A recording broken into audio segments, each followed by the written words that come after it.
want to open you up to a world of deep imagination and aesthetic, annotating books.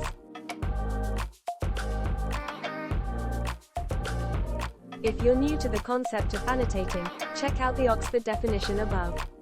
Annotating the books I read was something I avoided for a while, never taking the scary leap into writing in them. At first I was flagging quotes I wanted to remember with a post-it, then I would pencil in a small note on the flag. This worked for me because I could keep track of my thoughts, but I could also decide to take them out. I did this with both books I borrowed and the ones I owned. When curiosity finally got a hold of me, I looked online to find people who were showing how satisfying and fun it can be to annotate. I came across photos of books that are highlighted and underlined with notes in the margins. It was all beautiful to me, because somewhere behind each photo was a human that sat and indulged in that text. So this is where I started to change my mind. At first I saw it as damaging to a book, and started to see it as an enhancement. So the dream was born. I started experimenting with my favorite books, deciding that as long as I own it I can do whatever I want.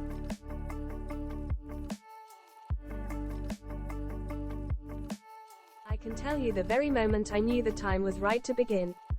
As I was reading The Eyes of Darkness, by Dean Koontz, I came across a scene that made me pull out one of my flags. I wrote, "This chapter equals woe." That chapter ended up being my favorite chapter of the book, and it is the first scene that I felt confident to tackle with annotating. I connected with this scene and it hit me as magical, so it was the best time to begin. I pulled out some washi tape, a pencil and a ruler, and got to playing around. I underlined my favorite lines and made notes on colored paper that I taped to the page. It's themed and quite cute, for being the first try and with limited resources. And it had a profound effect on my experience in the story. I can remember so well what happened in this scene, after going in and interacting with the words. I love the scene a lot more now, and I am closer to the story. I have appreciated and worshipped the text, sat with it and found a deep understanding of it. I can also go over it again anytime I want, layering my thoughts onto the page over time.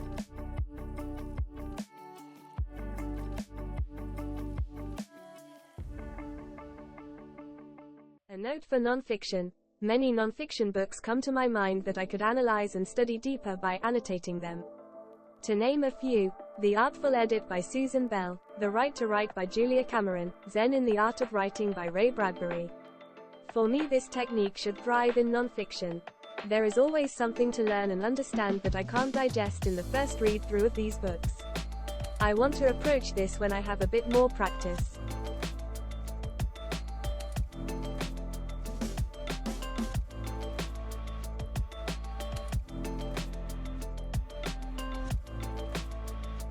I learned that annotating isn't only about making it look pretty and colorful, it's about bringing the book closer to me.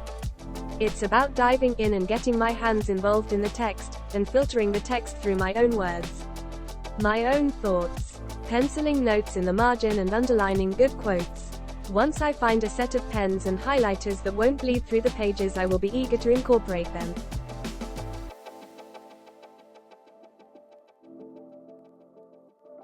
Looking now outside of my office window, it's so cold and the wind is rough. There is also calamity in the world that is affecting us all, no matter who or where we are. I can think of no better advice for us all than to indulge in a fictional world, and step back from life as we know it. Because who needs to think about real life all the time, right? Books are excellent therapy, and I can't wait to read more and connect with more scenes that I can annotate. Now, I have all the motivation I need to cut down on my TBR.